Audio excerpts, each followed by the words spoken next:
Hey guys, alright, so now I'm here with my review for Star Wars Episode 1, The Phantom Menace. And again, just like my previous Star Wars reviews, this review is going to contain spoilers, so if you haven't seen this movie, go! Alright, and I'm sorry guys if you guys are expecting me to rip Phantom Menace to shreds, but I love the prequels, okay? The Star Wars movies are my favorite movies of all time, so if you're expecting me to rip this movie to shreds, I might have a few gripes here and there, but this is going to be mostly a positive review. Okay, so anyway, Phantom Menace starts off, and it is different than the openings for the original trilogy. I mean, you had the Long Time Ago in a Galaxy Far, Far Away, and then the opening crawl and stuff like that. However, what I do like about Phantom Menace is, these prequels are building up the Star Wars trilogy, so I can roll with that. But what really confused me is when I heard when I heard Natalie Portman talk for the first time, because Natalie Portman is in these movies. When I heard her first, I was like, this is weird. Because when we first hear her, she doesn't sound at all like she does when she's just Padme. When she's Queen Amidala, we hear her be like, the Federation has gone too far this time. It's just weird. However, we do see that, the Jedi, we have two main Jedi. We have Obi-Wan Kenobi from the previous films, and his Jedi Master Qui-Gon Jinn, played by Liam Neeson. Obi-Wan's played by Ewan McGregor, so just putting that out there. And we see them just rocking out. They're just, being awesome as Jedi, and I love that. That's cool. So then we get down to Naboo, the main planet in this movie, and we meet Jar Jar Binks. And I'm going to be completely honest with you guys. Please don't hate, don't unsubscribe. This is my own opinion. I think Jar Jar Binks is hilarious. There, I said it. I like Jar Jar Binks.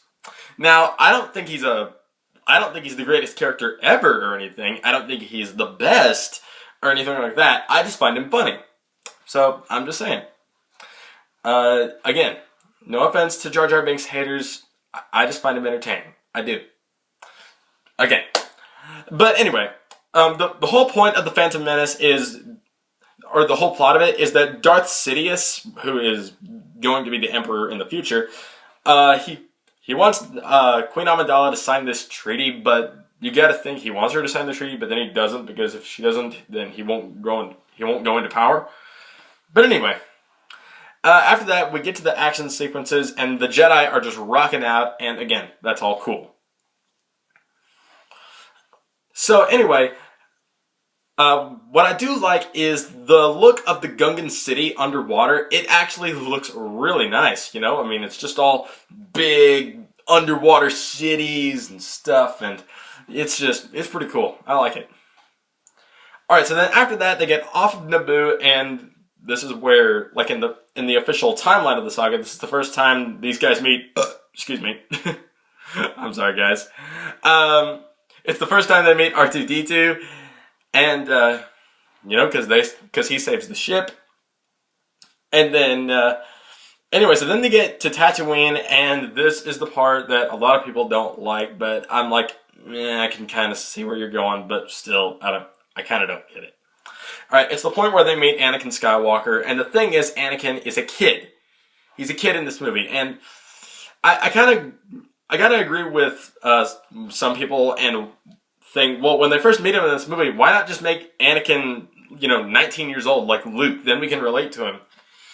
But the whole point of the Tatooine scene, it's not so they can, have the Queen be safe, it's not to get the parts for the ship. No, it's the pod race. But I will admit, the pod race is awesome. I love it.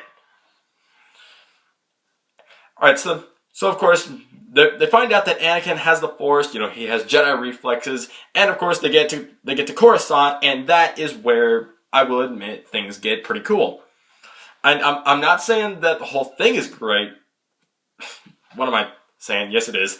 Coruscant is just this very nice planet, and I think it's a really nice, very nicely designed place. It's this big city of a planet, and of course, the Jedi Council, Yoda, Mace Windu, and everybody, they have to they're like, bring Anakin before us, we'll see what he's made of. So they do that. And then when they do, Anakin pretty much, well, actually Yoda asks him, "How feel you?" And Anakin tells him he's cold because, well, you know Anakin is going to miss his mother because he left his mother. And I will admit, that's actually pretty deep. If I left my mom, I'd probably miss her too. And of course, Yoda tells Anakin, fear is the path to the dark side. Don't give in to fear. And eventually, it's Obi-Wan that says he's the one that'll train Anakin. Qui-Gon says that originally, but Obi-Wan is the one to do it because Qui-Gon already has an apprentice.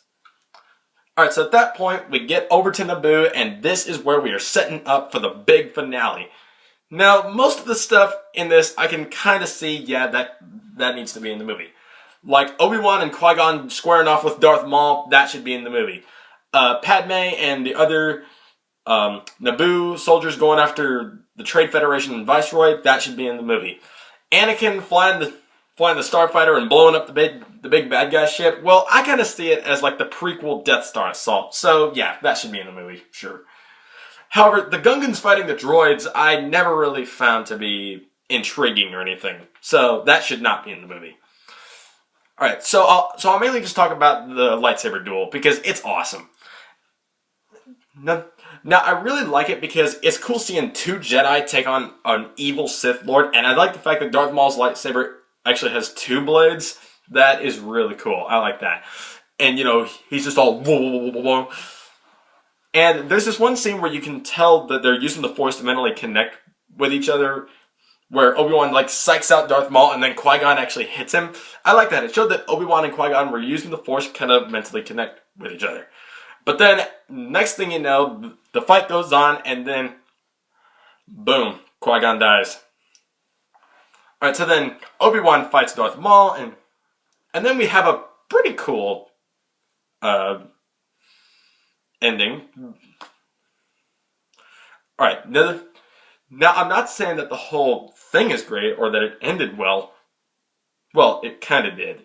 I will admit the way Darth Maul dies is pretty cool. But Obi-Wan's hanging on to this ledge and then he uses the Force on Qui-Gon's lightsaber. He pops up and then grabs the lightsaber, cuts Darth Maul in half.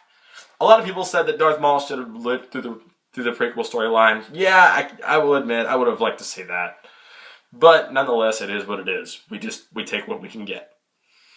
However, I do think that the Qui-Gon funeral scene, they actually burned Qui-Gon's buddy, or his buddy. They burned Qui-Gon's body just like Luke burned Vader's body at the end of Return of the Jedi. You might think that, and some people thought that that was just Luke's way of doing it, but apparently Luke knew that that was the Jedi way. Jedi burned the Jedi bodies. And so, and then they have this whole celebration on Naboo, and then it's over.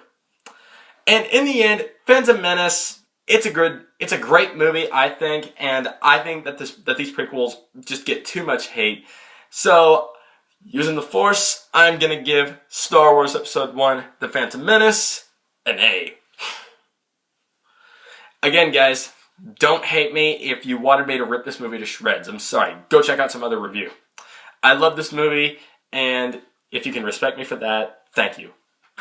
But, in any case, guys, thank you all for watching, and if you like this, like, comment, favorite, and hit that subscribe button, and join the Jolinator Club. Chest bump.